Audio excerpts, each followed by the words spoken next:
Okay, covered that already. So again, this is a deep scriptural study regarding the faithful vow of Jephthah and his daughter. And you may have read this, this chapter here. It's a very Judges in itself is quite a unique book. I mean, it's full of great violence and lots of bloodshed and murder.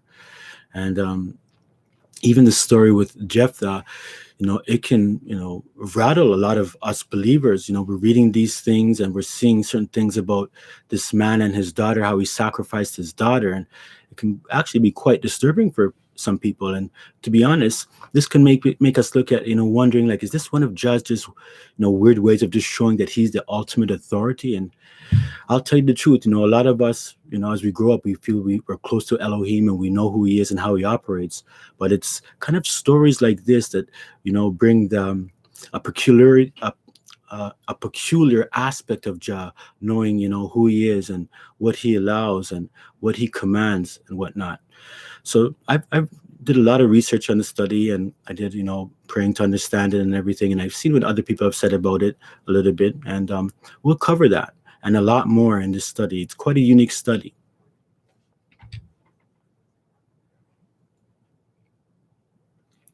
Now, in this study, I'm going to be speaking about, not speaking, I want to show and demonstrate with this study how to diligently do a study on a chapter and topic.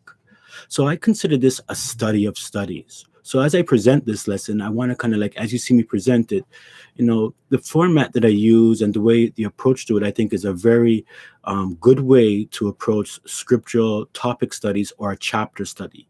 So when I say a chapter study, it's like you read the chapter and then you just, you chew over, of course, the information in it. You see the insights. You have to do things like look up words in the dictionary to understand the meanings. We'll utilize Strong's Concordance just to make sure we understand, various aspects of this chapter. And of course, we also would use other parts of scripture to bring a fuller understanding regarding this chapter.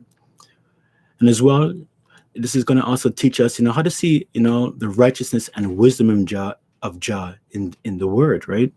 Because sometimes, we read the word and, just like when I think that man touched the Ark of the Covenant when it was falling, and when he touched it, Jah killed him. And it says from that day forward, David was afraid of Jah, right? Because it's just this different aspect you see of Jah, how serious he might be or how merciful he might be. And especially when he's given his law and commandments, it could be quite unique to see. It looks like, is Jah going against his word or not? I mean, why would he do that?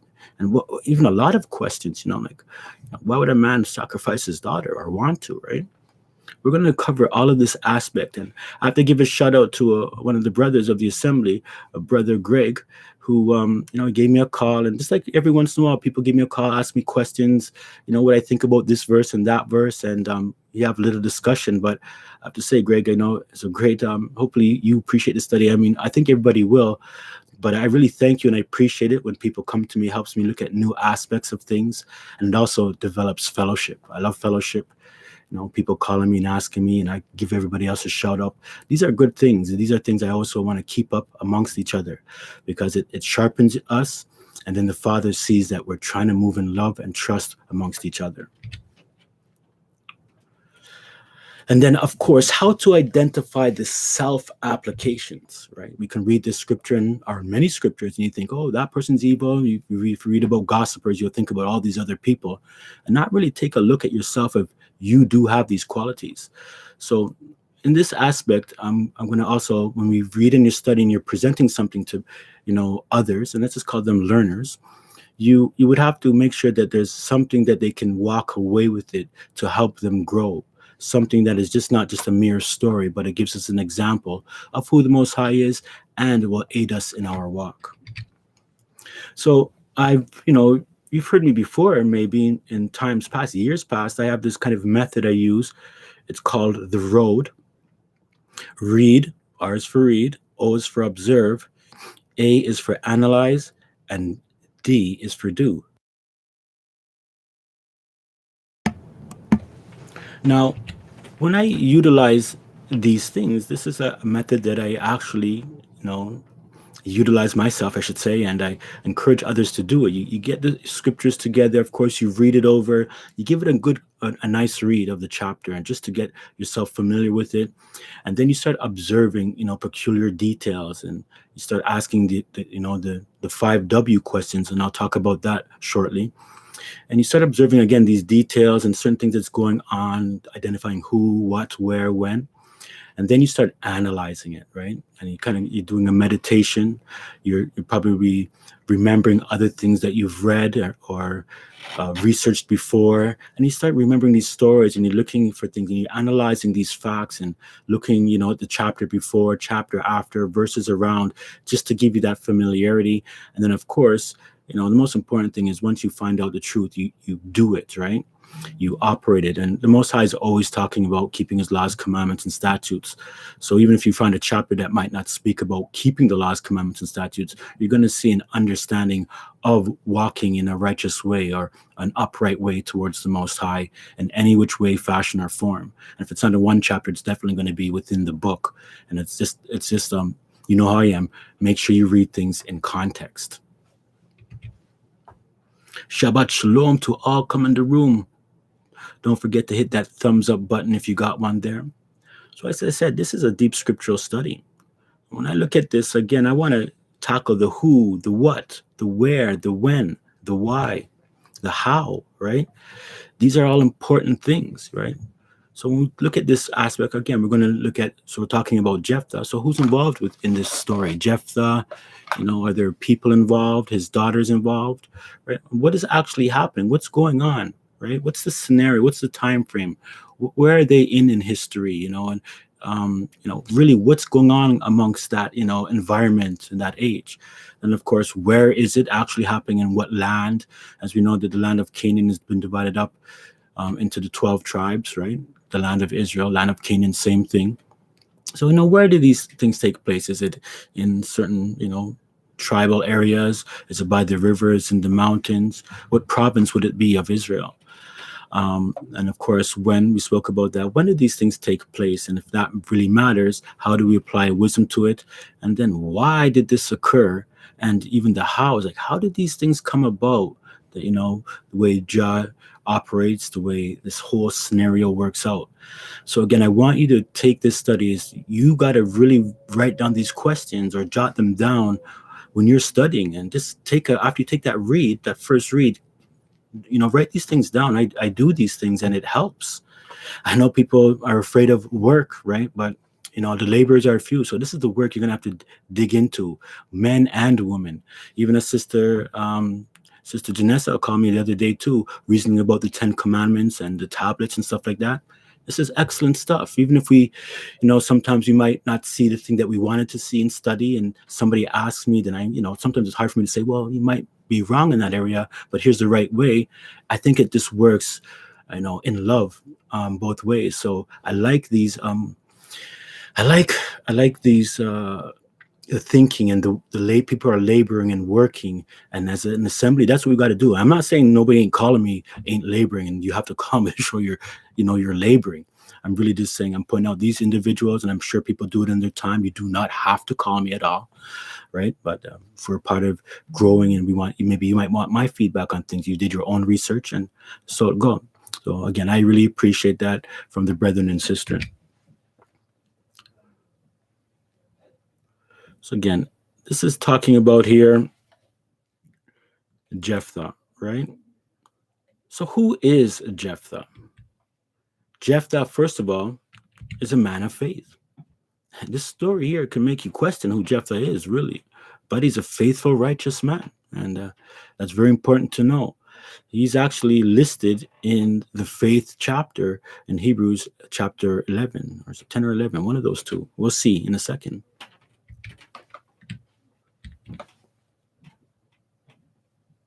Hebrews 11. Now, faith is the substance of things hoped for and the evidence of things not seen. This is why our faith is so important, right?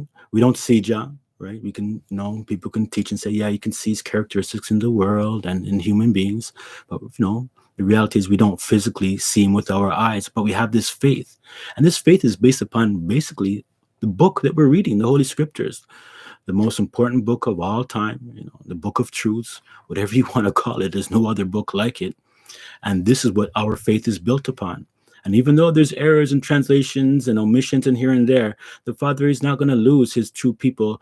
He's going to actually use his Spirit to help guide us so that we can see what is truth and we can start to separate the truths from the errors. So again, this is evidence, right? Your faith is evidence. And I know David, Ray, who passed away, that was one thing. He had a lot of faith in Jah's words, right? And in Jah, that this is how Jah's going to, reveal himself and his truths through the words utilized with the Holy Spirit. So it's a substance. Just bear that thing in mind. It's a substance. For by it, the elders obtained a good report. So as we know, when we go through this read, and I'm going to kind of jump to the verse that speaks of Jephthah, but you got Enoch, you got Abraham, and so much other individuals, men and women of the faith. This is called the faith chapter. By faith, the harlot Rahab perished not with them that believed not, when she had received the spies with peace. And what more shall I say? For the time would fail me to tell of Gideon, of Barak, and of Samson, and of Jephthah, of David also, and Samuel, and of the prophets, who through faith subdued kingdoms, wrought righteousness, obtained promises, and stopped the mouths of lions. Go on to read this verse. Is a very this chapter, Hebrews chapter 11. It'll cause you. That's a great study chapter as well, because it'll cause you to go back and review those elders of the faith. Right? They had a good report. So you see, Jephthah is listed there. Some people might have seen it. You might have wondered because of the spelling Jephthah that way. But this is a really faithful and righteous man. And when I look in scriptures, it with the Jephthah, right, in the Greek, what we just saw, you can see underlined is the Hebrew 33:16, but this is still the Greek dealing with Jephthah. It's whom God sets free. He's a son of Gilead. That's good to know, and a judge in Israel. Again, with Strong's 33:16, we have here Jephthah or Jephthah. He opens. He's a son of Gilead and a concubine, and the judge who defeated the Ammonites. After the victory, because of a vow taken before the battle, he sacrificed his daughter as a burnt offering. That's a big wow. That's a big wow. As we go into this story, your imagination will open up with the words as we look into this and how this occurred and the beautiful things around it that Jah's going to show us.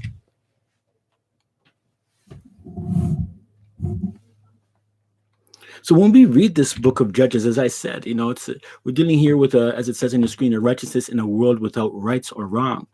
As you know, with the judges, for the most part, a judge he wasn't a king, right? Is usually a type of warrior type person, a warrior leader type that would, and some of them had fathers and they were in a lineage, but some were just chosen by Jah. They were raised up by the Most High. So they didn't, rule very long. Some ruled longer than others. I shouldn't even say use the word rulership. Some judged longer than others, and they were looked upon, as the one to lead the nation in and out of their, issues when they were in the promised land. And one of the main verses that's going to stand out to you when you read Judges 17 and 21, and this is the theme of the whole book. In those days, there was no king in Israel. Everyone did what was right in his own eyes. We do have a king now, King Joshua, but it seems like, because he's in heaven, a lot of us might be just doing what is right in our own eyes. And what I mean by that is like we can read scriptures and just do what we want and interpret it our own way or not get a full study or understanding and just kind of doing what you want. And there's a lot of people that do what they like in their own eyes, but they'll still call themselves a Christian or an Israelite or a believer or some kind of God-fearing person. But for the most part, you see that, they kind of do don't follow the Most High's commandments that way. And they're going to do what is right in their own eyes, especially when we're talking about morality. One second here.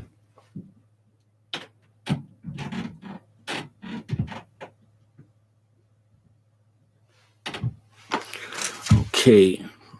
One second, we're having a problem upstairs. Can you give me 1 second, please?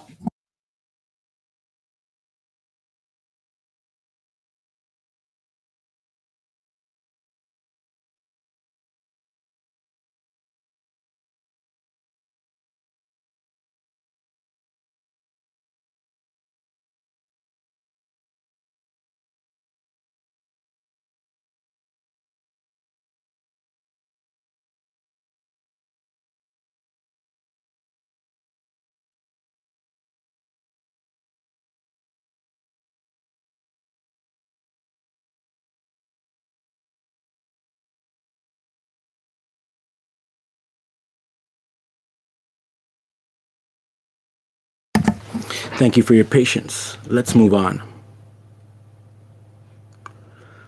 So you should know that there are 12 judges of Israel.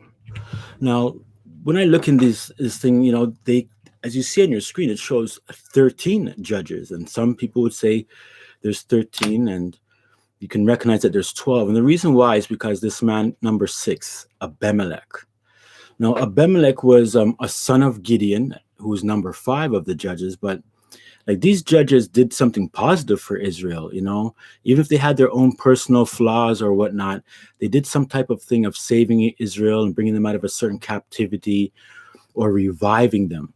Abimelech, though, and his name means the father is king, he was very wicked. Gideon had, other sons as well. Abimelech killed them all. And then under Abimelech's sort of judging for a few years, which he didn't really judge or do anything positive, civil war broke out in Israel, and it was very, very brutal. You might have read about people being cut up into pieces.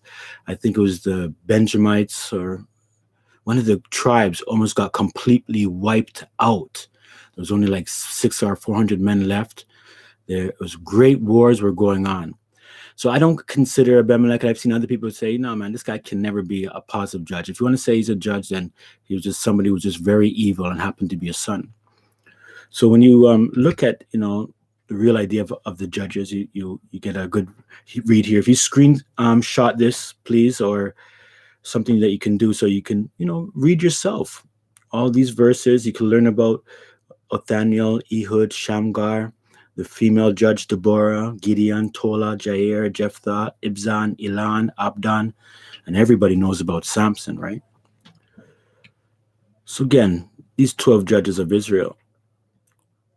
The chronicle time frame of the judges, as you see on your screen. So we looking at it this way, the flood is starting over here at the year 1756 from creation, which is 244 BC. Now, from the flood until the time that Israel inherits the land of Canaan, Joshua goes in there and whatnot, and divides it up, and they go in there. That's 1,059 years. So Joshua dies. After Joshua dies, this is the time of the judges. So after Joshua dies, until Israel becomes a nation under King Saul, and then of course David and so on. So in between that time period is 350 years. That's the time period of the judges. So again, this gives you an idea. And if you just look again on your screen, it just gives you an idea where we are. It's 1,036 years from the nation started to the Messiah came. And then, as you know, we're in 2021. So that's 2,021 years since the Messiah was born. And, if you subtract 33 from that, that's when he died. So this gives you, again, a good understanding of where we are, right? It was a 350-year period. And Jephthah is near the last maybe 40 or 50 years of this rule. Another thing to look at is, in the land of Israel, these judges were really spread out. They didn't just go to one part, right? As you can see here, let's, probably go with Othniel as number 1, right at the bottom of your screen, so to speak. And Ibzan, we go on and around. You can see that the judges, they were sent, and they were amongst, different tribes that way, even though all Israel would hear about who these men were. When we talk about today's lesson, though, Jephthah, it's going to be right here in this area here. All this area that you see in the square covers the where for today's lesson. This area we call Gad is also known as Gilead, and I'll show you that later.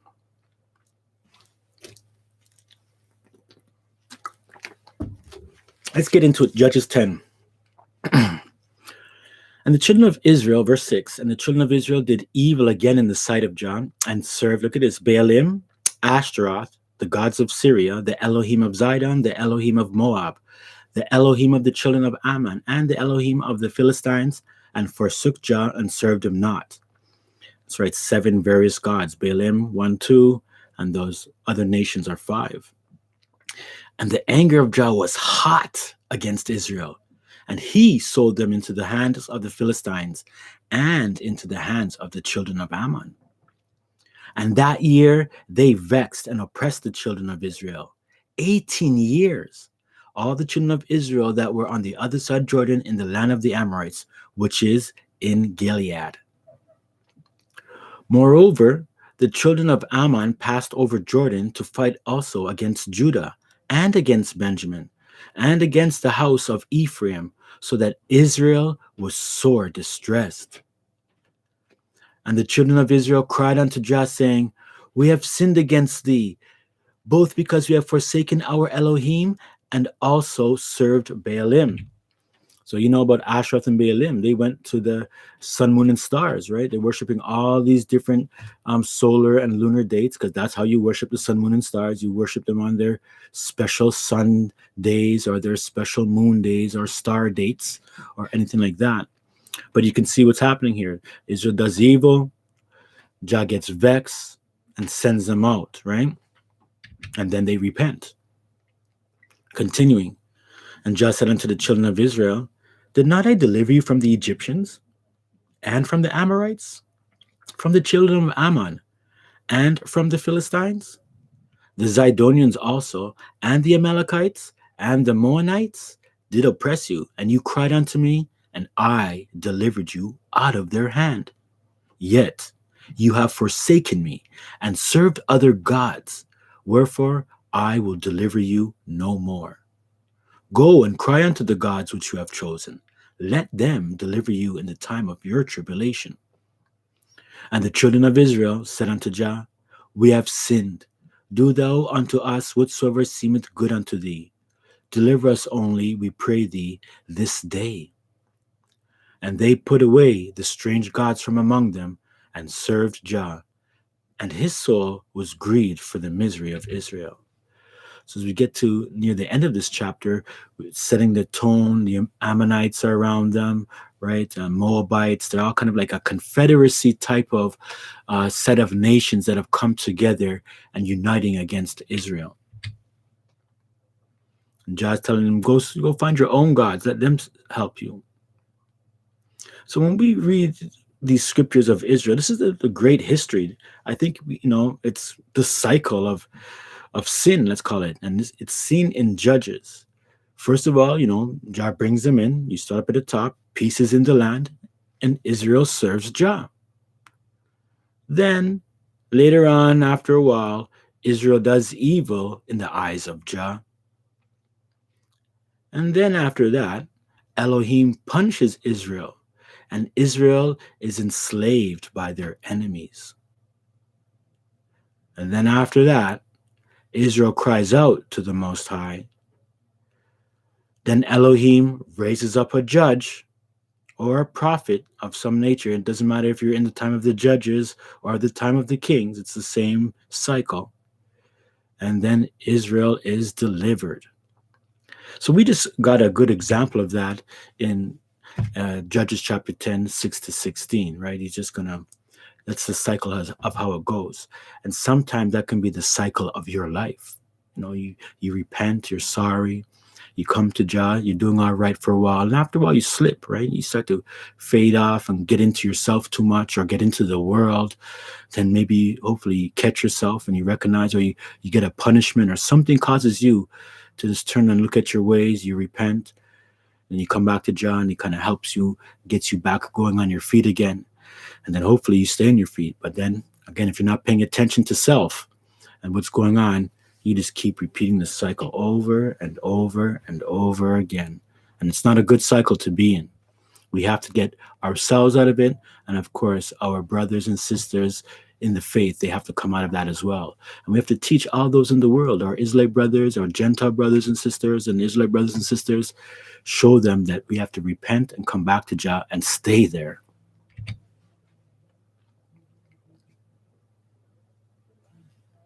Let's continue finishing off this chapter. Judges 10. Then the children of Ammon were gathered together and encamped in Gilead. And the children of Israel assembled themselves together and encamped in Mizpeh. And the people and princes of Gilead said one to another, they're Israelites, what man is he that will begin to fight against the children of Ammon? He shall be the head over all the inhabitants of Gilead. So they're looking for a champion, a hero, somebody to lead them to fight against the Ammonites. And they're even saying amongst themselves, because this is what they're saying. Hey, is there anybody amongst us? And he who can fight for us, will make him our ruler. He'll be the head over us. And the Gileadites, well, let's talk about Gilead and Gileadites now.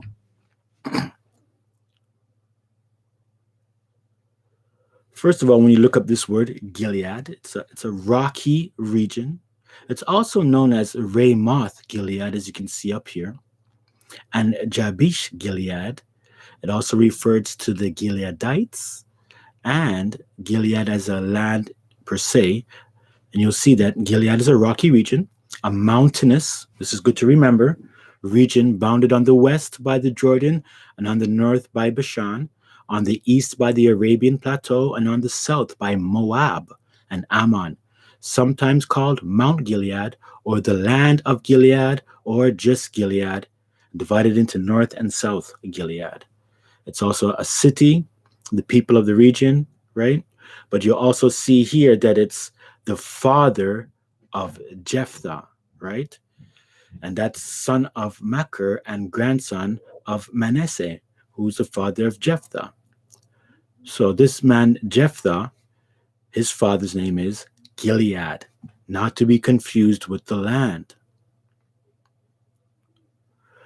Again, when we look at Gilead or Gileadites, even, the word Gileadite, as you can see, they say it's a rocky region, an inhabitant of Gilead, a branch of the tribe of Manasseh, descended of Gilead, of Jephthah as the son of Gilead. So again, we can see that this is again a descendant of Gilead, or you can live in Gilead.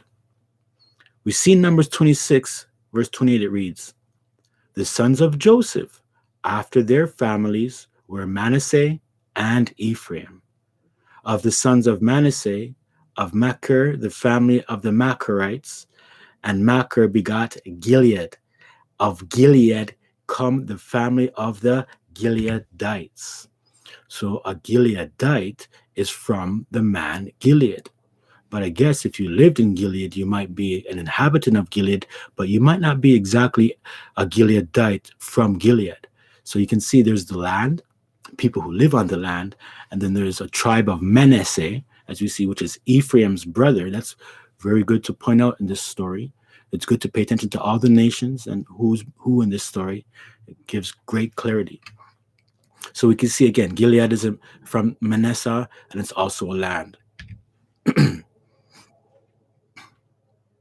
So here we have Gilead, as you can see, right? In this area here. And a lot of this area we can see, I think, going up and all the way down is, again, a part of this scenario. So the land of Gad is also known as Gilead. Let's get into the story now. Now, Jephthah, the Gileadite, was a mighty man of valor, and he was the son of a harlot, and Gilead begot Jephthah. So we see here a couple of things, right? We know what a Gileadite is now, right? It's from Gilead, and Gilead is also a Gileadite that way. He's Jephthah's father, but he's looks like there was a harlot that is his mother. Now remember, this harlot doesn't mean somebody of another nation, just that she's a harlot, right? That way. And not supposed to have harlots in Israel, but harlotry, as we know, it goes on. Prostitution was around in the Messiah's time, and they say it's one of the first kind of jobs out there. But also focus on he's a mighty man of valor. When it says that in scripture, I mean, them men, them are big time warriors. I mean, when it says mighty man of valor, those guys are champion soldiers. The man, they're well strong, well trained, highly intelligent, and skilled in warfare and armed combat. That's who Jephthah is, a very mighty man of valor. So his mother is a prostitute. It's good to know this. And Gilead's wife, so now Gilead has a wife. This is not the prostitute. This is the other one. Gilead's wife bare him sons, and his wife's sons grew up. And they thrust out Jephthah and said unto him, Thou shalt not inherit in our father's house, for thou art the son of a strange woman. So you see what's happening here, right? My man Gilead looks like he went on the side. And I can tell you, Jephthah was the firstborn here, right? He was firstborn, and then the wife that he took up later on had sons, and he has brothers or half brothers, however you want to call it, brothers, and they don't want him to inherit. The father's dying or his whatever, and about the inheritance goes. It usually goes to the firstborn, right? And they're going to try to hold him back because they're saying, you're not really, just because you have our father, but you're not from our mother, so to speak. You're of a strange woman, so we don't want you getting any inheritance amongst our father's things. Then Jephthah fled from his brethren and dwelt in the land of Tob, and there were gathered vain men to Jephthah and went out with him. So he gets thrusted out. He gets thrusted out. He gets run. And like I say, he's a champion fighter. He could maybe have taken them on, but they're probably warriors too. Maybe Gilead, the father's a warrior. I'm just saying, it seems like there's a steady kind of lineage here of great warriors coming through. But he's thrust out. They kick him out, and he moves into the land of Tob, which is, I think it's a little bit north. It's north of Mizpeh, where he is, north of Mizpeh in Gilead, that way, in Gilead. So it says now there's some vain men that went out with Jephthah. What does it mean, vain? Does it mean guys who they're into themselves, or if they're evil? Now, when I look at the studies of people, and when I talk about these things, they say, these men are evil. They even have Jephthah as being kind of evil, because of what they see in the scenario with his daughter. But I mean, Jah would never put him in Hebrews 11 if he was an evil man that way. So let's continue. Jephthah's thrust out. And I want to say here, I'll have this picture of him being thrust out. This could easily be he already has his own wife, and that is his young daughter with him already. We don't read if he has a wife or a daughter, but we do know that he does have a wife because he has a daughter later on, right? Or we hear of the daughter. But when you look at the time period and everything, it could be very well that he was thrust out with his family and went to Tob. Or the other scenario could only be is that in Tob he found a wife and had his daughter over in Tob. See, this thing when they thrusted him out, because a lot of this lesson deals with the law of Jah. Deuteronomy 21:15 reads, If a man have two wives, one beloved and another hated, and they have borne him children, both the beloved and the hated, and if the firstborn son be hers that was hated, then it shall be, when he maketh his sons to inherit that which he hath, that he may not make the son of the beloved firstborn before the son of the hated, which is indeed the firstborn. Now, this is pretty straightforward, right? Man have two wives. The first son comes from the wife that he doesn't love off, or the one that's cast away, so to speak, right? And it's about time to get the inheritance. And just because him don't love that woman or whatever, that son that he had with that woman that is hated, that son still gets a double portion. And that's how things were divided up. Everybody would get a portion, and then the firstborn gets double of everything. So this is what these guys were referring to. Jephthah's brothers, they knew that, this guy here, he's going to get the firstborn. So that they're kicking him out. Get out of here. We don't want you to get no double portion, right? Because that's what indeed happens in Israel. Continue, it says, but he shall acknowledge the son of the hated for the firstborn by giving him a double portion of all that he has. For he is the beginning of his strength, and the right of the firstborn is his. So we see a lot about this, understanding about inheritance. And if there's no son, the firstborn daughter would get it, right? That's how it worked that way. And even if the daughter was first and then the son came after, it's the son still gets the inheritance according to Israel that way, unless something really horrible happens. Just like in times of when Jacob was giving out blessings and he talked about Reuben, how Reuben went and slept with his other wives. Then you can see in the reading that Joseph replaces Reuben for that birthright, and Reuben, so to speak, loses his birthright. Esau lost his birthright because he sold it, so on and so forth. But according to law, as you see, the firstborn son gets the double portion. So my man is hitting the road. But it says again, he goes to the land of Tob, and vain, and there were gathered vain men to him and went out with him. Who are these vain men? What does that mean? Well, the word here, when I looked it up, it was empty, vain, empty of vessels, idle, and worthless. I found those to be very important words. Even when I went down into the writing over here, it says in B, right underneath Isaiah 32:6, if you can see my cursor, empty, impoverished, poor. And then it also says worthless and wicked. But the word idle and poor is how I see things in the scriptures. Why? Because it says something like this in the Geneva, the same chapter. Then Jephthah fled from his brethren and dwelt in the land of Tob, and there gathered idle fellows to Jephthah and went out with him. So you now go, man, I sit upon the block, right? Cooling out, and they hear that, remember, he's a mighty man of valor. Jephthah is known for, who he is. He's got a great reputation. So the man them not work, sitting on the block kind of thing. They decide, you know what? We're going to leave with Jephthah and become part of his crew, his posse, his tribe. And I don't think that these men are evil again, because Jah don't deal with the evil people and, reward and bless the evil people in their way. So these men are just idle and vain that way. And like I said, it seems like I've seen some Gentile translators try to say that these guys were wicked and evil. And I just, me, you see that, I think that, remember that third point I said in this second point I said about the studying in terms of seeing Jah's righteousness, in the word. And that's why we have to do it, because sometimes people will make Jah look like he's evil, or one of the people in the scriptures that Jah's moving with, they'll say that he's evil as well. So again, this will give you a good idea of what's going on here with my man Jephthah. He's got himself a crew, a bunch of followers. Let's continue. And it came to pass in process of time that the children of Ammon made war against Israel. A good verse here, those three words I highlighted, process of time. Pay attention to those words when you're reading, other verses, because this process of time comes up a few other times in the scripture.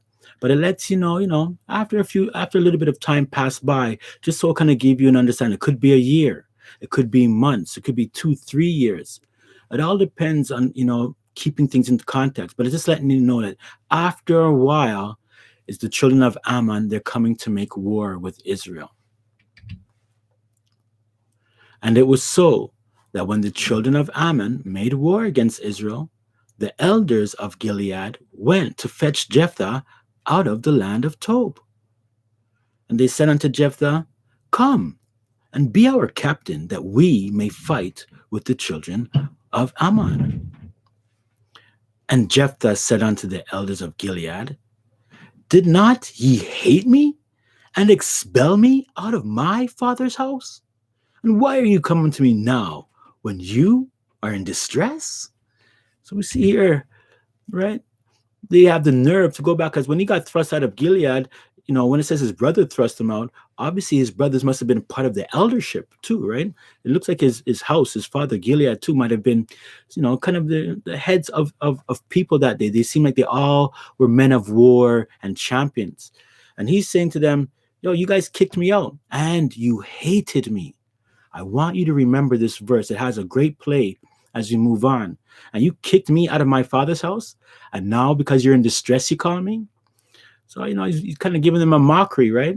How you can do those things. That's not right. And the elders of Gilead said unto Jephthah, therefore we turn again to thee now, that thou mayest go with us and fight against the children of Ammon, and be our head over all the inhabitants of Gilead. So they're saying, hey, man, we need you. Basically, yeah, this is why we're calling you. We would not called you if we weren't in distress. You're right. You're right. You called us, right? I'll tell you what, if you come and help fight us, you're going to be the head over all of Gilead. Remember, he just got kicked out of there. So he's like, this is pretty good. I like this deal. And remember, they were looking for somebody amongst themselves who can fight, but they never found any. And once they were surrounded in that process of time, they had to send for Jephthah. And Jephthah said unto the elders of Gilead, if ye bring me home again to fight against the children of Ammon, and Jah deliver them before me, shall I be your head? So he's saying, so if I do this thing, are you sure? Are you, almost like promise, I'm going to be your head? So notice it says, if you bring me home again back to his homeland.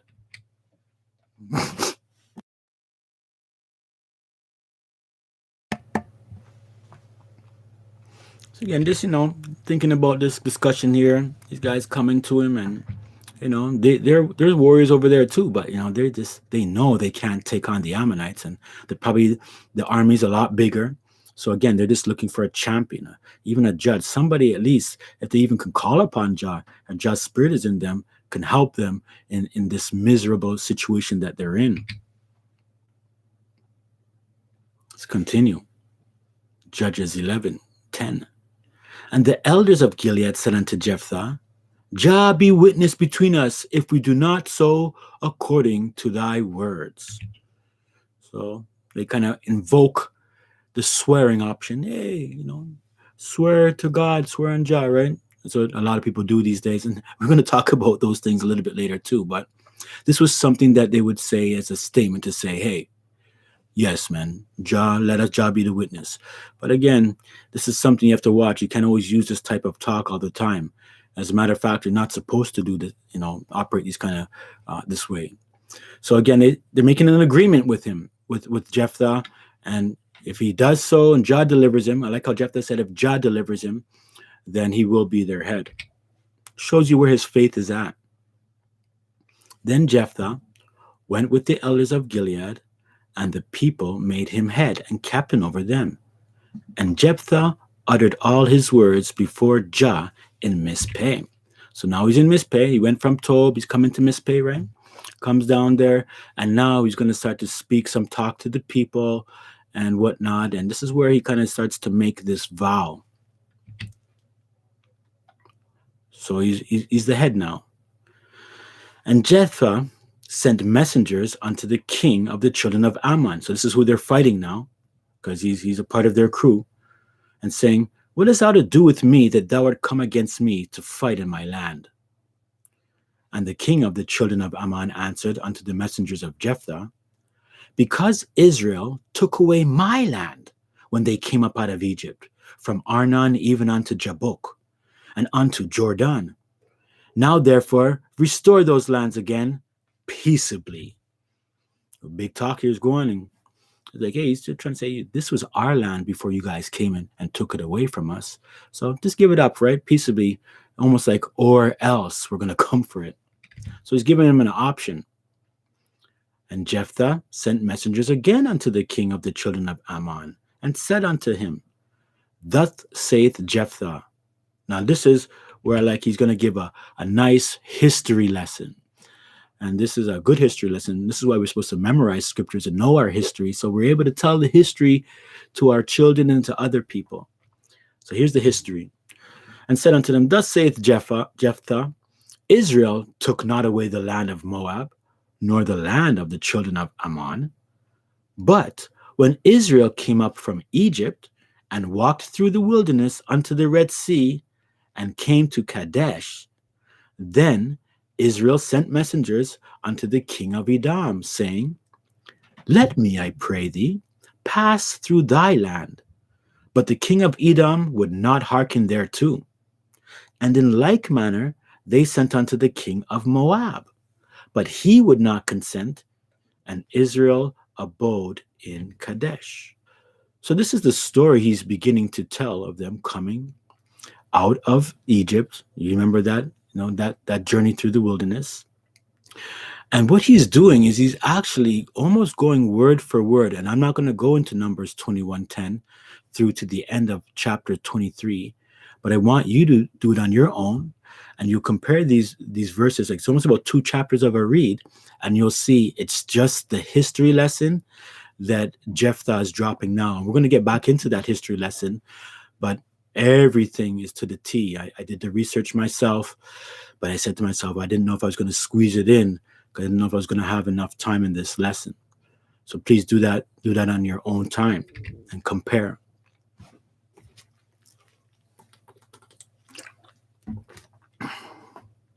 Let's get back into this history topic. Verse 18. He's talking about Israel after that the Esau Edom thing. Then they went along through the wilderness and compassed the land of Edom and the land of Moab, and came by the east side of the land of Moab, and pitched on the other side of Arnon, but came not within the border of Moab, for Arnon was the border of Moab.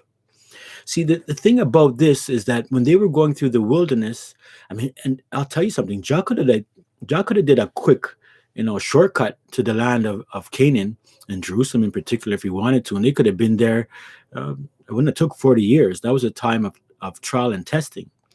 But one thing is that on their journey on the way to the land of Canaan, they had to cross these lands, and they had to walk through the land. And you think about it. It's easy to walk through a straight line through something than to go all the way around it. But because of these guys' wicked threats, and they threatened them that if you come over here, we're going to war against you and kill you and all these kind of things. So the Edomites and the Moabites never let the Israelites come through the land. So they had to go all the way around. They had to go up on the east side and go that way when they could have just went straight through. And it would have been a lot easier for them. But we know this is Jah's doing. But again, it's letting us know Jah's doing. He's also moving. He runs the kingdom of men. So he hardened their hearts as well, Edom and Moab, because they're wicked anyways, just like how he hardened Pharaoh's heart. So they're on this border. Let's continue. And Israel sent messengers unto Sihon, king of the Amorites, the king of Heshbon. And Israel said unto him, Let us pass, we pray thee, through thy land into my place. But Sihon trusted not Israel to pass through his coast. But Sihon gathered all his people together and pitched in Jahaz and fought against Israel. So you remember this scenario, I think when they were fighting the Amorites. And if I'm correct, it's the time that the man had to hold up Moses' hand when he held the rod up, right? That way. Excuse me. And they had to hold up, and then, when they held it up, Israel would win and everything. So these guys, these Amorites, they, rather than even say you can't come through our land, they're like, they came out to war. But as we know how the story goes, and Jah, Elohim of Israel, delivered Sihon and all his people into the hand of Israel, and they smote them. So Israel possessed all the land of the Amorites, the inhabitants of that country. So again, we're seeing here what's going on, right? Jah never had planned that they were going to take over that land. They were supposed to just go through it, but these feisty guys wanted to come face up with Jah's people. So Jah killed them off and took their land. See, this is how it's like you're getting a lesson of how this worked, because remember, right now Jephthah is talking to that other king. He's sending a messenger to the other king, right, to tell him to just remember the history of our people. As continuing, and they possessed all the coasts of the Amorites from Arnon even unto Jabbok, and from the wilderness even unto Jordan. That was again the same land that my guy said, we want our land back. It belongs to us. Wow. So now Jah Elohim of Israel had dispossessed the Amorites from before his people Israel, and shouldst thou possess it? That's right. It wasn't us that just came there and just overpowered you.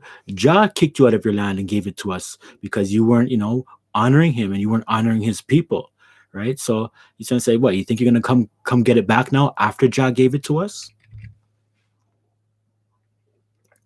Wilt not thou possess that which Chemosh, thy Elohim, giveth thee to possess?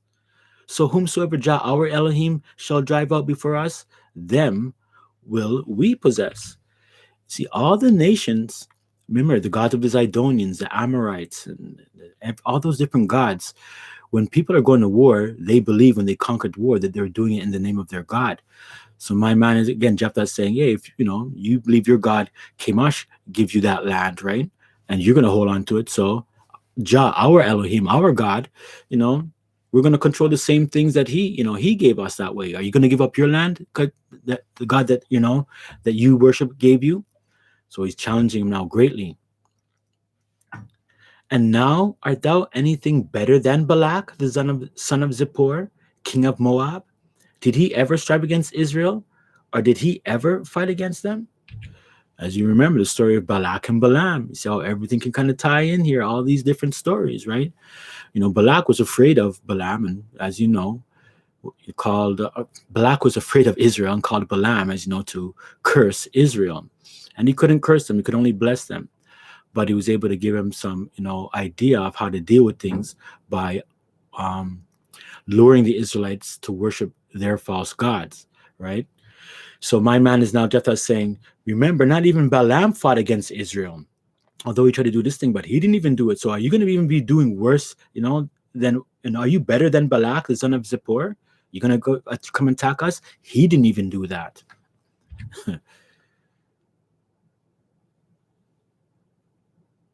Continuing with the history lesson. While Israel dwelt in Heshbon and in her towns, and in Aroer, and her towns, and in all the cities that be along by the coast of Arnon, 300 years? Well, why therefore did you not recover them within that time? So again, what he's saying here is like, so Israel dwells in Heshbon. We're living in Aroer, all these towns that you say are your towns, that we that belong to you, and we've been living there for the last 300 years. And remember, I told you about the judges. So once they came in after Joshua and the land was divided, right, and Joshua died, they just controlled all those lands. They conquered those people, and for that whole period of time, the Ammonites or the Amorites, who they're fighting right now, they could have tried to do something then. And it's like, why didn't you try to take it at that time? Why are you waiting so long till now to try to take this? Wherefore, I have not sinned against thee, but you do me wrong to war against me. Jah the judge be the judge this day between the children of Israel and the children of Ammon. Ooh, this is where things start to heat up. So my man comes to a finality. All right, you have your history. You think the land belongs to your people, Ammon, and we're telling you that Jah gave it to us. We'll see who's the judge. Let Jah judge if it's your land or our land. And they're not going to be flipping no coin, right? Going to be some slaughterings going on.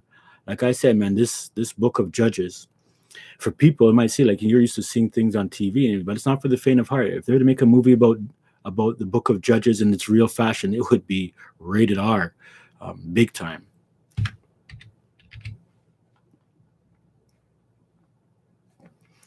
Howbeit, the king of the children of Ammon hearkened not unto the words of Jephthah, which he sent him. Ooh, watch this now. Then the spirit of Jah came upon Jephthah, and he passed over Gilead and Manasseh, and passed over Mizpeh of Gilead. And from Mizpeh of Gilead, he passed over unto the children of Ammon. Oh, my man, tech foot, you understand? He took his crew, right? And whoever else was going to be joining them from Gilead. And he's passing through, like, you have to understand what's going on. He's passing through the land of Manasseh. He's passing over Mespah, right, of Gilead. So he's using that going over there, and he's going over there to the children of Ammon. So even though he's going past Manasseh, the people of Manasseh live in that land, but he's not dealing with Manasseh. And remember, they're brothers, Ephraimites and Manasseh, right? They're both brothers. They're brothers of Joseph, or sons of Joseph, sorry. Sons of Joseph. Now look at this. This is where it comes. And Jephthah vowed a vow unto Jah and said, if thou shalt without fail deliver the children of Ammon into my hands, then it shall be that whatsoever cometh forth of the doors of my house to meet me, when I return in peace from the children of Ammon, shall surely be just, and I will offer it up for a burnt offering. Whew. This is a serious vow. You should ask yourself, like, what kind of vow is that? What do you mean comes out of my house, right? Hopefully what comes out of my house is my family members. Why would he offer something like that? And I have to share with you, see this word, and, where it says, shall surely be just, and I will offer it for a burnt offering. Now, there's an understanding, and if you've studied this topic, there's an understanding that Jephthah never really sacrificed his daughter, and he wouldn't do that because the law says you're not allowed to do that, so to speak. We're going to look at that, but they say that this word and is supposed to be or. So he's saying that whatsoever cometh forth of the doors of my house to meet me, when I return in peace from the children of Ammon, shall surely be just, or I will offer it up for a burnt offering. So what they're trying to do to justify that he never killed his daughter, I shouldn't say killed, let's use the word sacrifice, even though I'm killing. Killing is murder, right? So we know there's a difference between murder and killing that way. But they'll say that means or. And the teaching goes is that when it says shall surely be just, and I mean, it might sound good to some people because you're not supposed to sacrifice, people, so to speak. They say that he was dedicating her to Jah's temple for the service of Jah.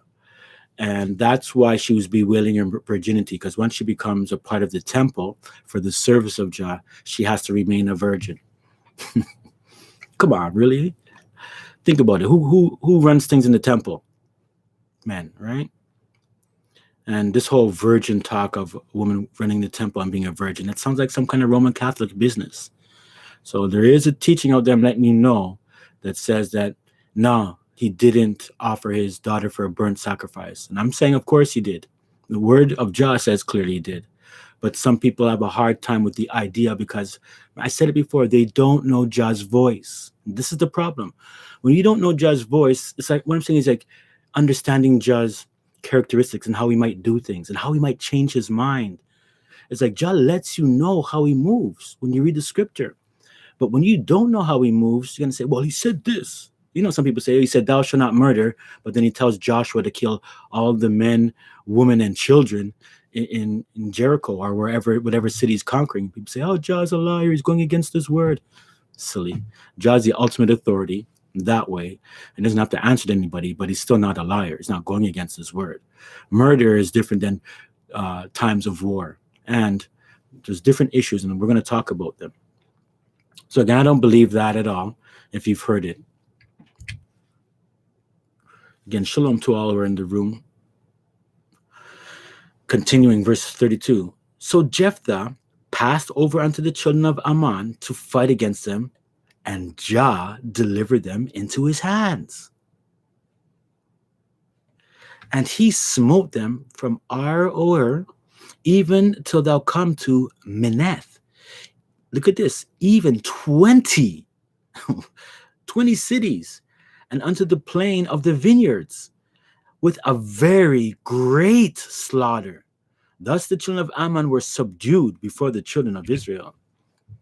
So let's think again. Remember, this is not a one-day war.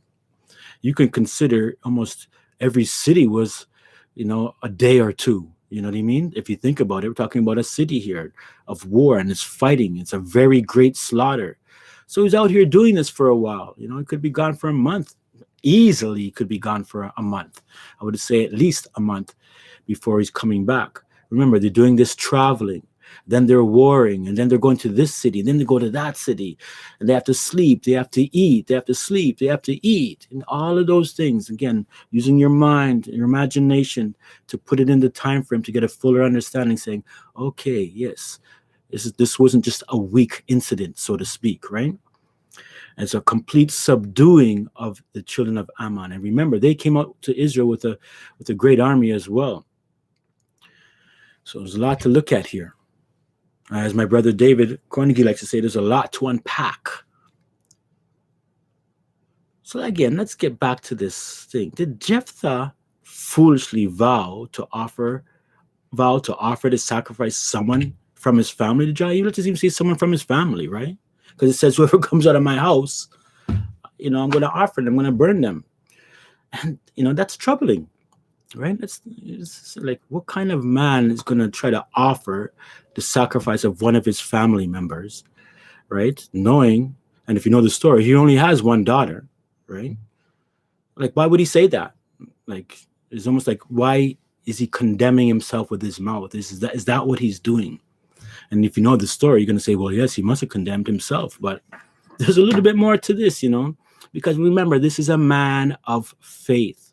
And you have to keep that in mind. Jah approves of what's going on here. So I would say, no, he did not foolishly vow to offer to sacrifice somebody of his family that he loved. But let's continue. We'll get to that. Remember, Jah never wanted anyone to sacrifice their children. Right? Let me see something for a second here. Yeah.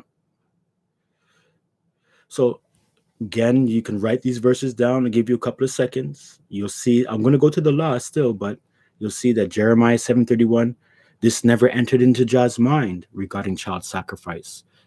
Jeremiah 32:35, never entered into Jah's mind. Jeremiah 19, verse 5, never entered into Jah's mind. Jah doesn't deal with child sacrifice, right? He doesn't. But then what comes to your mind is like, hey, but what about Abraham and Isaac? We have to touch on them as well. But again, hopefully you're kind of seeing something about who Jah is and how he operates. You got to be very, patient to kind of like see what Jah is trying to teach us, because he's not trying to show us just to make us afraid, say, hey, just do what I say or else kind of thing. Deuteronomy 12:30 reads, take heed to thyself, that thou be not snared by following them, the other nations. After that they be destroyed from before thee, and that thou inquire not after their Elohim, saying, how did these nations serve their Elohim? Even so will I do likewise. So here again is something to think about.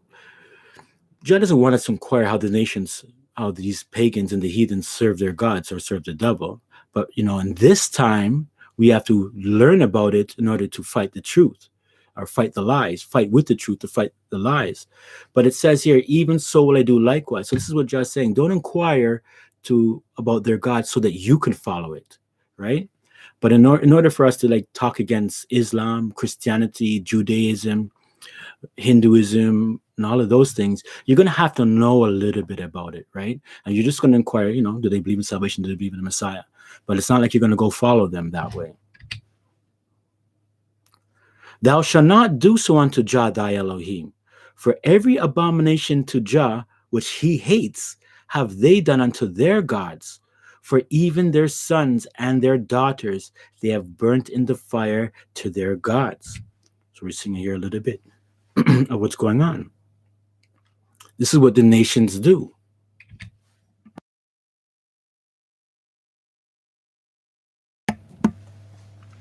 Leviticus 18:21.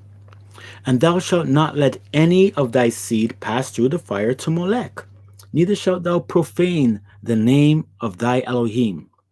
I am Jah. Or it just says, I am the Lord. That's right. So again, here we see right? You don't let your offspring, your children, pass through the fire too, Molech in particular, right? Neither shall you profane the name of Elohim. So you don't even do it in Jah's name either that way. So this is serious here, God doesn't want the Israelites to burn their children in the fire, and as they do it, it's going to be for the double. Jah never really said, "Hey, burn your children in the fire to me."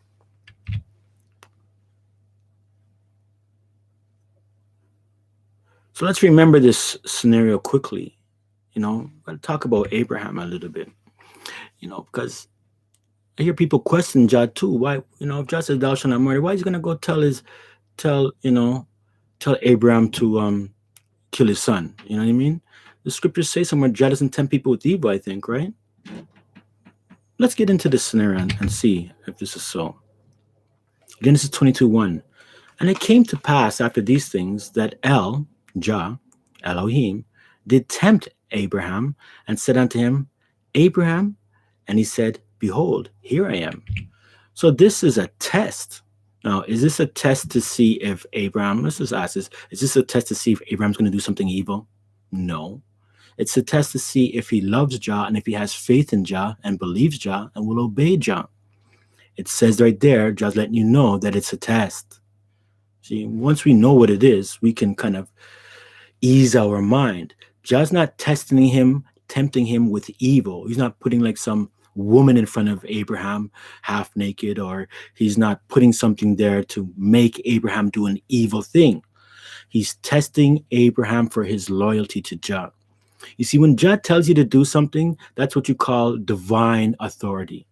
If Jah says you go do that and you go take out your child, believe it or not, you might say, oh, okay, what's going on? But you still do it. And with this scenario, Abraham doesn't even ask no questions. This is why you're a child of Abraham and I'm a child of Abraham. This is how great the faith must be, right? It's something to understand that when Jah tells you to do something, you do it. You don't understand and say, well, I thought you said, you could maybe reason with Jah, he likes that. But like Jah's not going to see, like how Jah said to Peter, kill and eat. And it was a vision. And then Peter's going to say, yo, I'm not going to eat no common or unclean food. And people might say, well, why would Jah tell? Then you find out it wasn't Jah telling him to really go eat it, because obviously it was a dream. So it wasn't saying, here's the food, eat it. He was just giving him a vision and a dream. And again, people might look at these things and say they don't like how Jah moves. He doesn't really move in a just way. But that's completely wrong. Shabbat Shalom 12, come in the room. And he said, take now thy son, thine only son Isaac, whom thou lovest, and get thee into the land of Moriah, and offer him there for a burnt offering upon the mountains which I will tell thee of. Whoa. And Abraham rose up early in the morning and saddled his donkey and took two of his young men with him, and Isaac his son, and clave the wood for the burnt offering, and rose up and went into the place of which El had told him. Right away he goes, and he says, offer, thou, look how he says, take now thy son, thine only son, whom you love, and offer him there for a burnt offering, right? This is, Jah putting him to the test. You hear the words, how he's talking, right? He's giving us also an understanding, like saying, hey, he's letting us know as the reader, this is how I was approaching Abraham in this way. Then on the third day, Abraham lifted up his eyes and saw the place afar off. And Abraham said unto his young men, abide ye here with the donkey, and the lad will, and I and the lad will go yonder and worship and come to you. So Abraham's trying to hold it down, obviously, doesn't want these men to see that he's going to go, basically sacrifice his son, right? And so he just tells them to cool and wait. And Abraham took the wood of the burnt offering. He takes the wood, he gives it to Isaac, his son. And he took the fire in his hand and a knife, and they went both of them together. So again, open up your imagination. Isaac now is carrying the wood that he's going to be sacrificed on, right? And as well, there's a fire in Abraham's side. So they had to carry fire, whether it was through a lantern or something like that, right? So he has a lantern and he has his long sword, probably a machete. This knife is a big, long knife. It's not this little small thing. And it's a nice knife there. And they're walking together further down. And then Isaac spoke unto Abraham his father and said, my father. And he said, here I am, my son. He said, behold, the fire and the wood, But where is the lamb for a burnt offering? One second, I got my cat here at the door.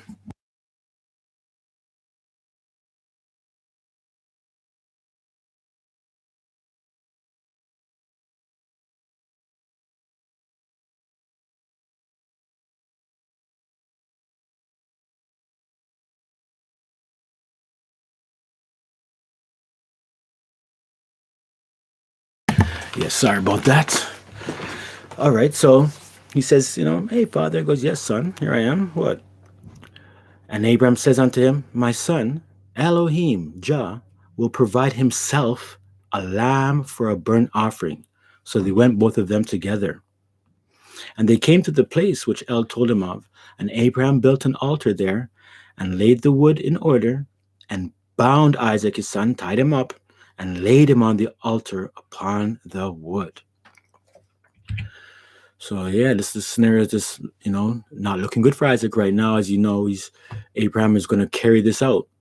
Now I do know, like again, I said it before, and James 1 it says this: Blessed is the man that endures temptation, for when he is tried, he shall receive the crown of life, which Jah has promised to them that love him.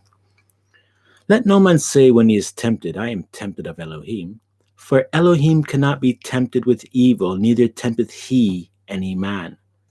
But every man is tempted when he is drawn away of his own lust and enticed.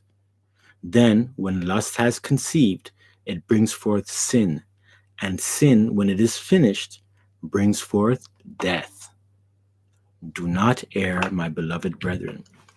So you can see this reading these verses. I mean, it should give us an understanding. There's a difference between the test that Jah put on Abraham and the tempting of man doing evil, breaking Jah's commandments, so to speak, with lust, and it shows you how these things carry out.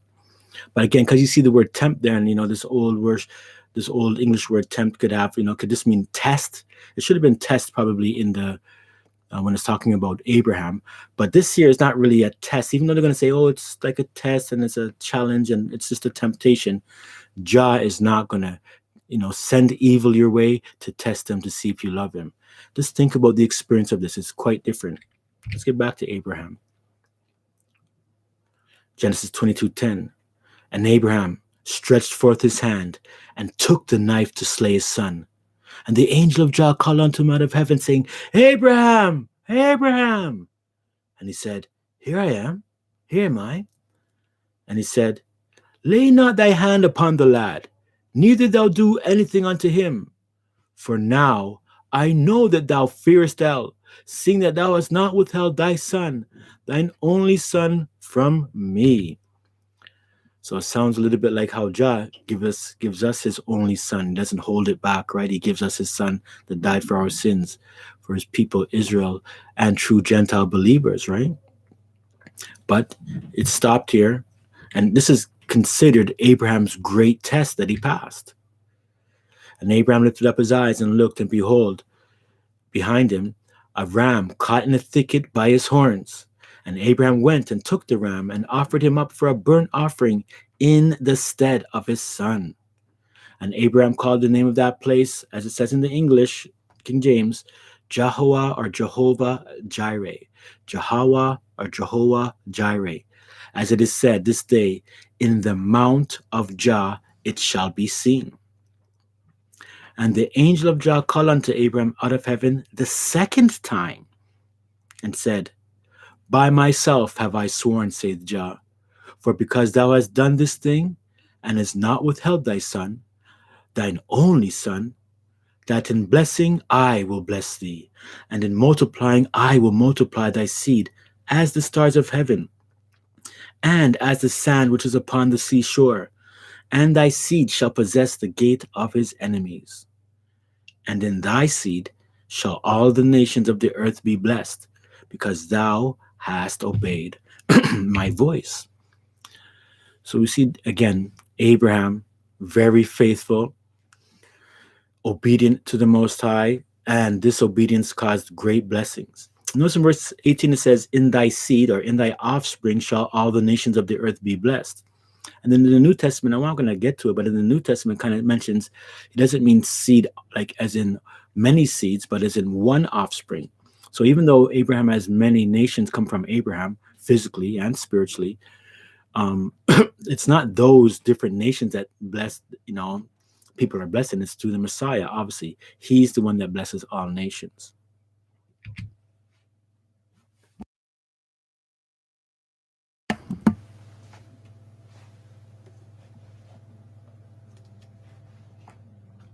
So let's look quickly at vows for men and women.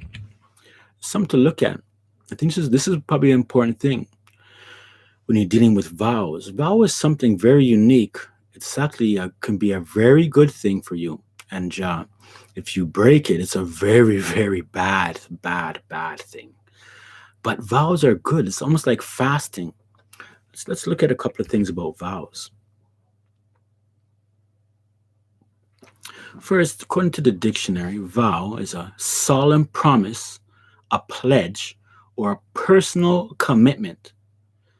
Could mean a solemn promise made to a deity like Jah or a saint, they say committing oneself to an act, to service or condition.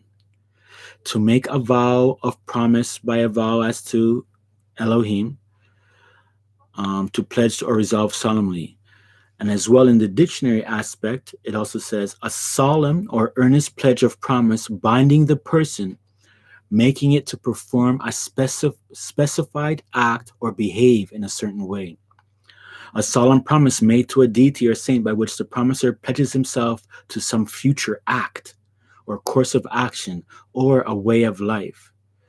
To take vows is to enter into a religious order and commit oneself to its rule of life by the vows of poverty or chastity and obedience, which may be taken for a limited period as simple vows or as a perpetual and still more solemn commitment as solemn vows.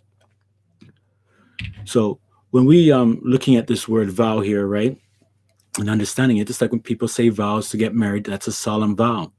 When you got baptized or immersed in the Messiah's name, that was a vow, a promise to obey Jah, keep his commandments. And with that promise, that covenant, Jah will be your Elohim. He'll be your protector, guider, sustainer, and he'll guide you through life in the right way. So that is part of a vow. You've probably also heard of Nazarite vow, where a man vow to take up the Nazarite vow as well. And that could be for a short period of time or it could be for a long period of time. The thing is, though, the vow is very important. It's almost like saying, if you promise to do that vow, and actually found this fulfilling in a way where if I do make a vow, I'm going to make sure I have full understanding and humbleness for it. But it's like if you make this vow to Jah, and Jah does perform this thing that you ask, I mean, and please don't be too outlandish in your vows and what you're asking Jah for. But more than likely, if you're able to fulfill that vow, Jah will grant you your petition. So it's really unique. Take a look at vows too. Deuteronomy 23. When thou shalt vow a vow unto Jah thy Elohim, listen to this, thou shalt not slack to pay it, for Jah thy Elohim will surely require it of thee, and it would be sin in thee. Uh-oh. So you're starting to see what's going on, why Jah has to allow this vow that Jephthah, because you already know the story, has to go because it came out of his mouth. And once it comes out of your mouth, it suggests don't be slack. So, don't be slack in paying your vow. Don't say you're going to do nothing ever again to John or whatever. If you want to talk to yourself, but don't talk to John, make a vow, and then don't pay it or forget about that. You made the vow the very next day. Jah doesn't like that at all. This is what it goes on to say.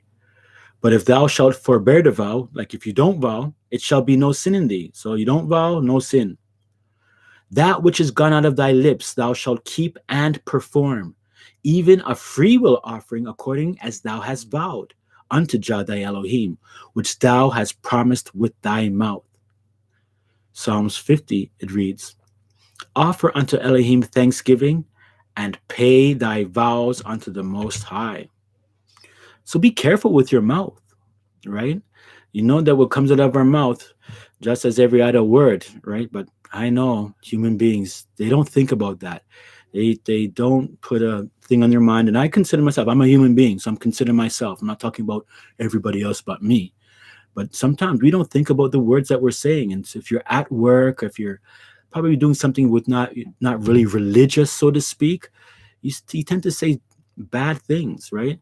Whether it's exaggerating, lies, filthy communication, we got to pay attention to the words that come out of our mouth at all times. And the more that we pay attention to it, Jah will give us more respect and more strength to always be able to speak with, seasoned with salt, gracious words, upright words that will uplift. Even if it means correcting and rebuking, that's in this thing as well. Just make sure you pay the vow. So let's get back to Jephthah, the man of faith. Judges 11:33. And he smote them from Aroer even until thou came unto Meneth, even 20 cities, and unto the plain of the vineyards with a very great slaughter. Thus the children of Ammon were subdued before the children of Israel. Verse 34. And Jephthah came to Mizpah unto his house.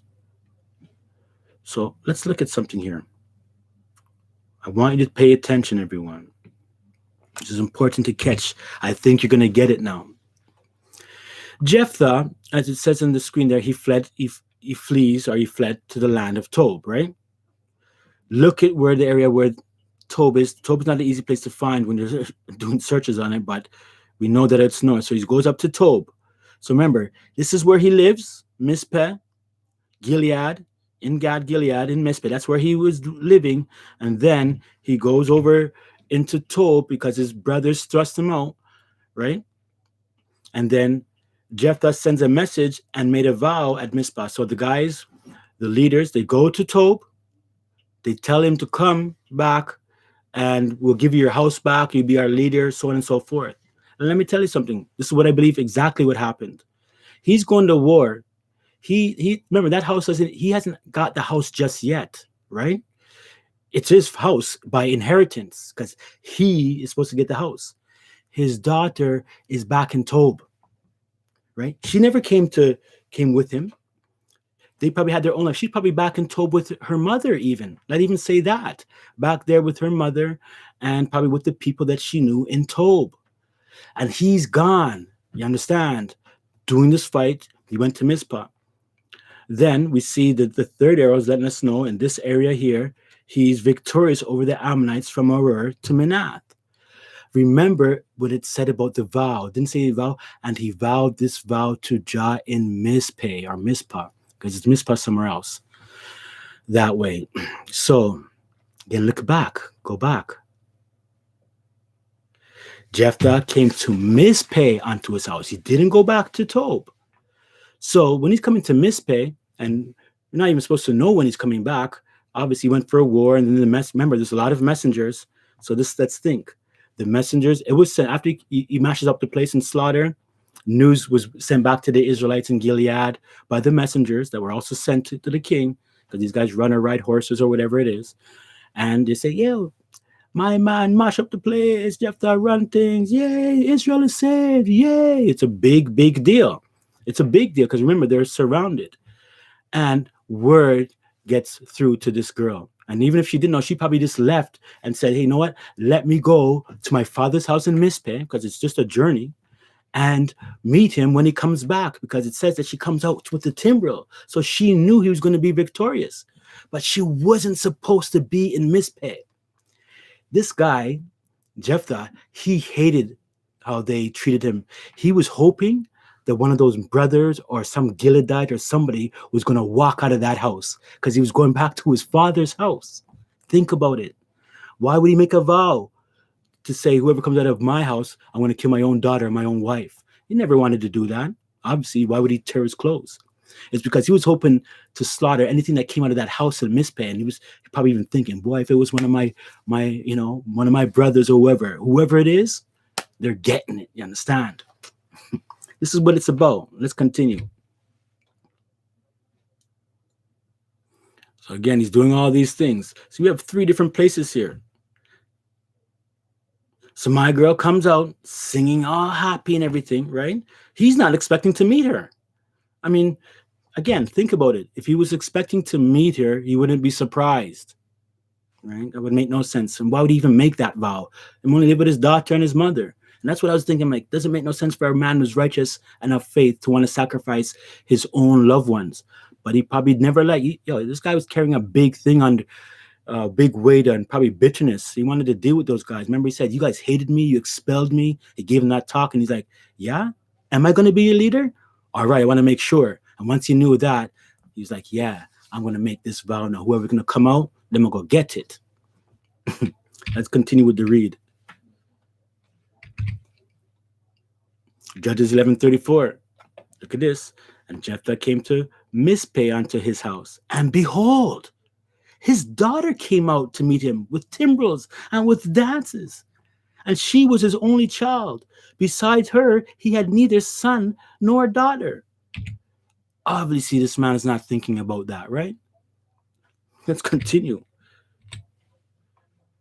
And it came to pass, when he saw her, that he rent his clothes and said, "Alas, my daughter, thou hast brought me very low, and thou art one of them that trouble me. For I have opened my mouth unto Jah, and I cannot go back." This man here is keeping his word. He's keeping his word. Remember the vow, if thou be slack to the vow. Remember, this is after that law is already instituted. This is why he knows for sure that he can't take it back. This is why he's tearing his clothes. He's ripped up. It wasn't that he thought his daughter was at the house. He's probably going to go there, and be somebody else, kill out that person, offer a sacrifice, send for his daughter, and bring her to come live with him in Mizpeh, and everything is curry. You know what I mean? No. But watch the righteousness of the daughter too. And she says unto him, "My father, if thou hast opened thy mouth unto Jah, do to me according to that which hath proceeded out of thy mouth. For as much as Jah has taken vengeance for you of your enemies, even the children of Ammon." Wow. This is a very highly blessed. I wish I knew her name. This is a very blessed and virtuous woman. Can you imagine this? His young daughter, probably of age 20 something or whatever, speaking this wise and saying, not disagreeing, saying, "No, why did you say something so foolish, Dad? What happened to you?" No, this never wasn't supposed to be like that. And she's saying, "No, Jah gave you the victory, so you have to do what you vowed. You have to. If Jah never gives the victory, he doesn't have to be held to the vow, does he?" But this is what's happening. Trust me, man, this woman, if we knew her name, I could just call her the daughter of Jephthah. One of a very righteous woman of faith, not spoken of enough. Not spoken of enough. This woman is higher heights in spirituality. I don't know anybody who can reach in these heights as a man, much less a woman. This is greatness. Believe me, this is greatness. It makes me want to cry at times, but this is beautiful stuff. Let us continue. Judges 11. And she said unto her father, "Let this thing be done for me. Let me alone 2 months, that I may go up and down upon the mountains and bewail my virginity, I and my fellows." Remember, they live in Gilead, which is a mountainous area. So she's separating from her father right now. She's living on her own in some little makeshift thing, that whatever it is that she has planned to go make or live in. And she's just going to go up there, worship Jah, call her brethren with her, deal with her, and mourn her virginity for 2 months. Wow, that's incredible. Let's see what else happens. And he said, "Go." Because remember, she's making a vow now. And he sent her away for 2 months. And she went with her companions and bewailed her virginity upon the mountains. I'm telling you, this is heavy stuff. Because this man he even says, "You know what? All right, go." He's trusting in her. You'd probably think she's making this promise, and she's probably going to take off. You know what I mean? Run away. I mean, most people ain't getting burnt. I ain't gonna be burning up for nothing. So yeah, it's quite unique. Let's Indian. And it came to pass at the end of 2 months that she returned unto her father, who did with her according to his vow which he had vowed. And she knew no man, and it was a custom in Israel. Sorry for that screaming there. That was my cat up there scratching at the window. Let's continue. That the daughters of Israel went yearly to lament the daughter of Jephthah the Gileadite 4 days in a year. So it says that he did that which he had vowed, and she knew no man, and it was accustomed to come mourn her. So you ask yourself this question now: if she was taken to go live in the temple or something like that, what would they have to lament? Just go visit her at the temple, right? Go see her. It says he vowed what he was going to vow. He offered her as a burnt sacrifice. And we don't need to know the details of that, at all. But it did occur. And this is something that is great and marvelous in our eyes. Scriptures. Let me see the comment.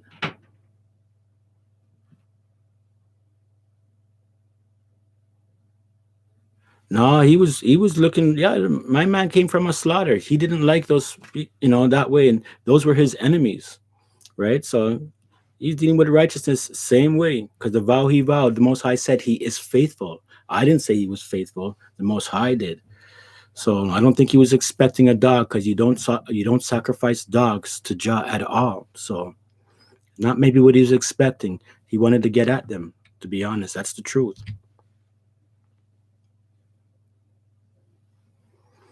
Again, this idea of the woman coming to mourn and the virtuousness of this young lady dealing with it. Let's continue. Numbers 30. And Moses spake unto the heads of the tribes concerning the children of Israel, saying, This is the thing which Jah has commanded. If a man vow a vow unto Jah, or swear an oath to bind his soul with a bond, he shall not break his word. He shall do according to all that proceedeth out of his mouth. If a woman also vow a vow unto Jah, and bind herself by a bond, being in her father's house, in her youth, and her father hear her vow, and her bond wherewith she hath bound her soul, and her father shall hold his peace at her, then all her vows shall stand, and every bond wherewith she hath bound her soul shall stand. But if her father disallow her in the day that he heareth, not any of her vows or of her bonds wherewith she hath bound her soul shall stand, and Jah shall forgive her, because her father disallowed her. So we see here as well again, right? The father and the mother vow thing, whatever vows, you have to fulfill it. And even if a young daughter vows a certain vow, the father can override it. That's if she lives in his house and she's in her youth that way.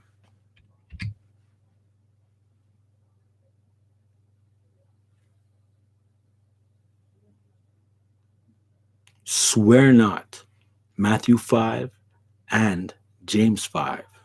Let's take a look.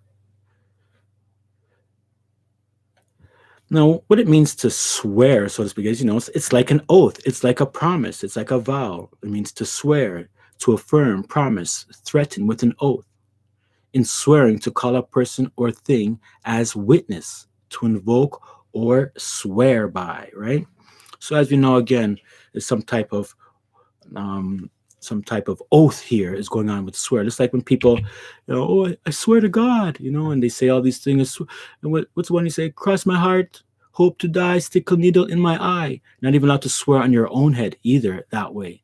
Crossing my heart, cross your fingers, swear on my mother's grave and my brother's grave, and I swear on my life, all those things. People just say those things just so you can believe them, but you're not supposed to do that at all. Again, to swear means to make a solemn declaration or affirmation by some sacred being or object as a deity or the Bible. To bind oneself by oath, to declare, affirm, attest, to swear by, right? All these things, again, are affirmations, solemn declaration.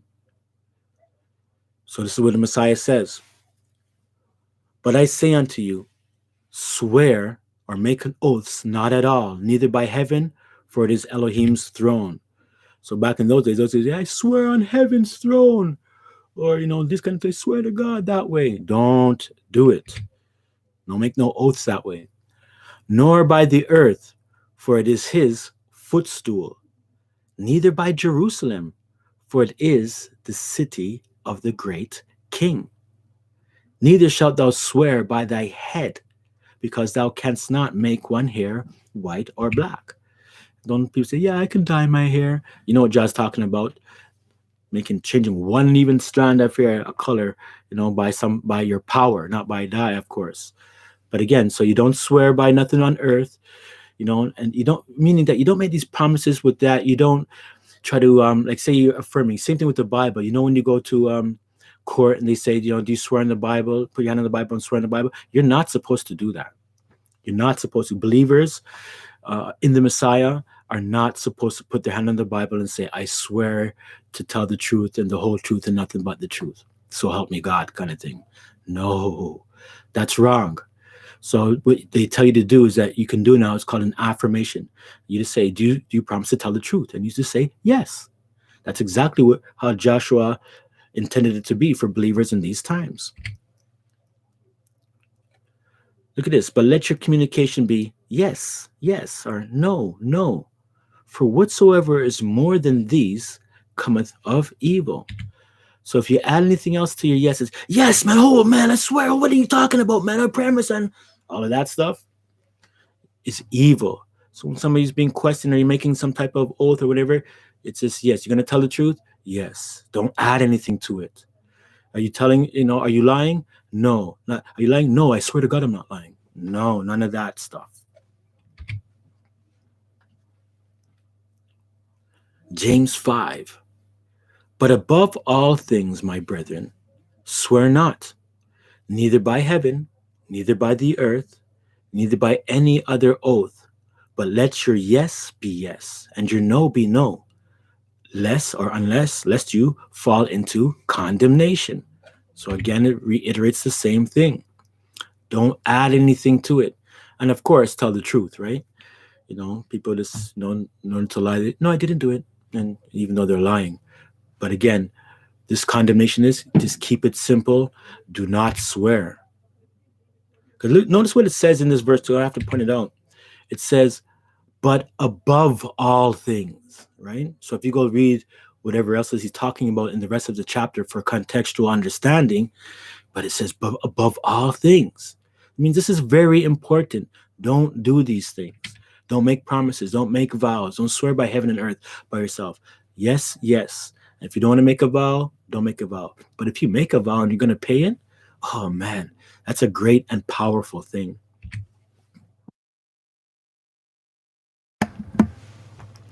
And Job 22 says, chapter 22, verse 27 says, thou shalt make thy prayer unto him, yes, and he will hear thee, yes, and thou shalt pay thy vows. So pay your vows, pray to Jah, and he'll hear you. Perfect combination right there. Pay the vow, pray to Jah, he will hear you. But if you don't vow, don't vow.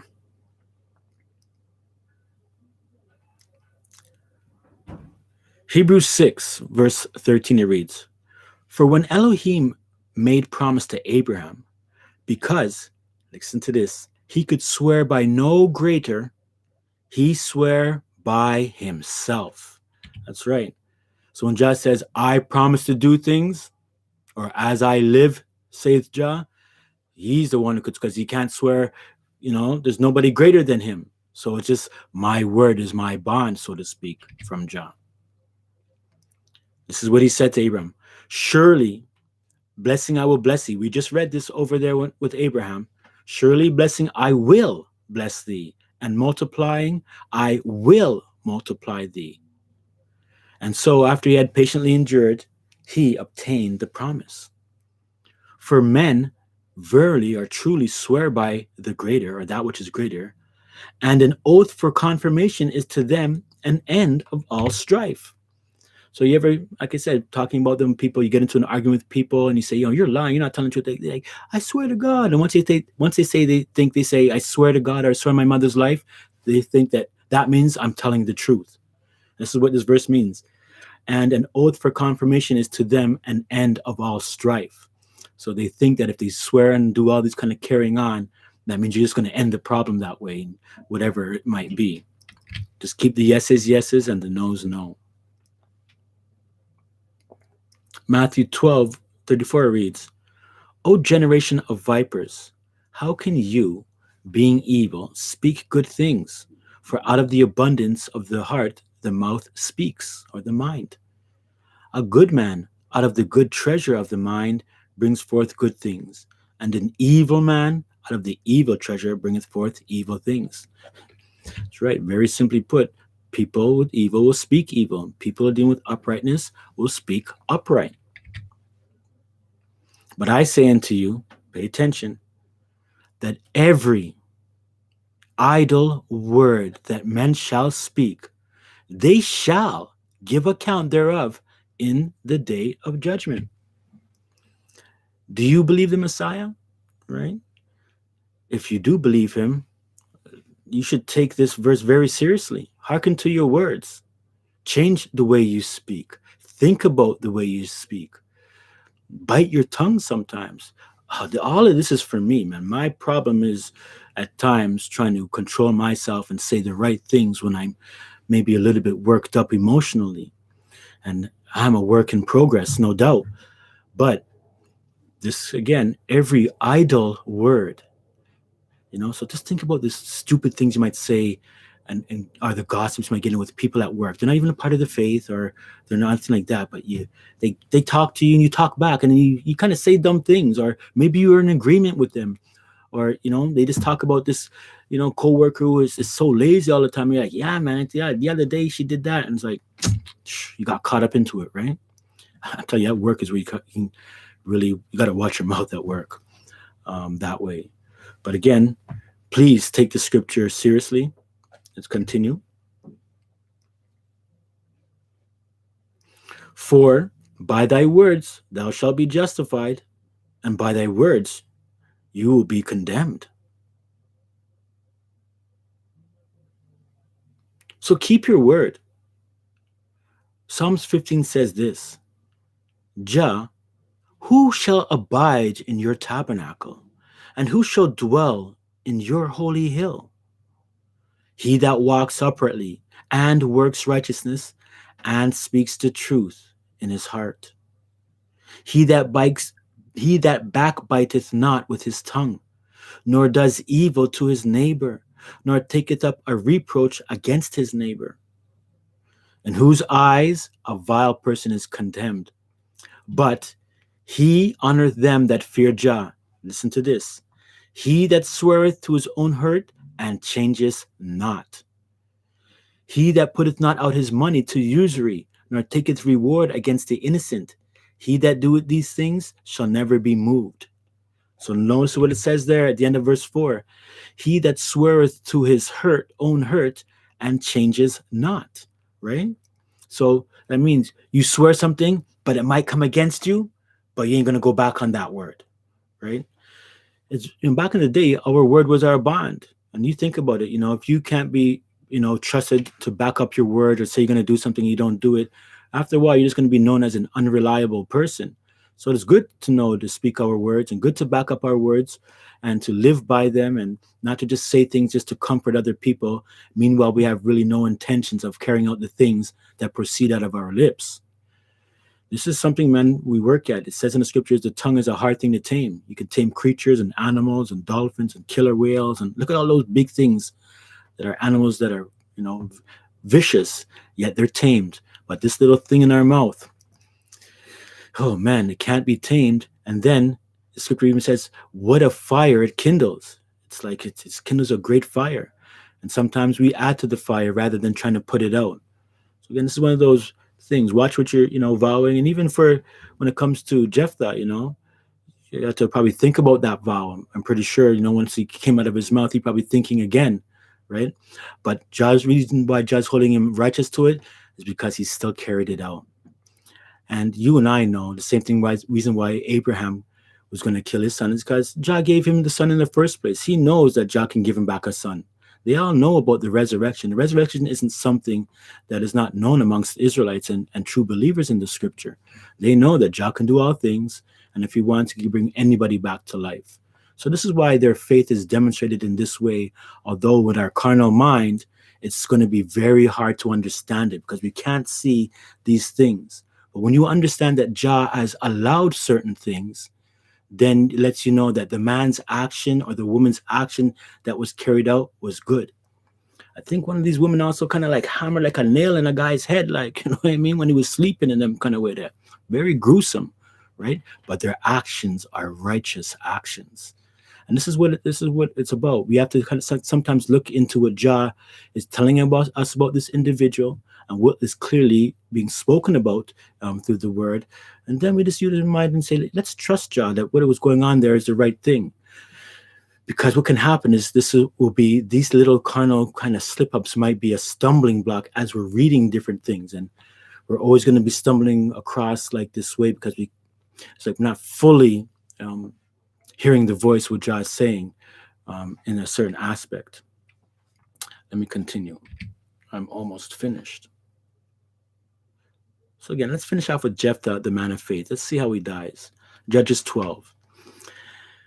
This is the chapter after 11, of course. And the men of Ephraim gathered themselves together and went northward and said unto Jephthah, Wherefore passed thou over to fight against the children of Ammon, and didst not call us to go with thee?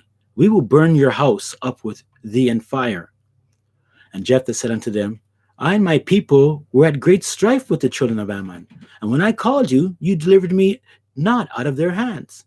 And when I saw that you delivered me not, I put my life in my hands and passed over against the children of Ammon, and Jah delivered them into my hand.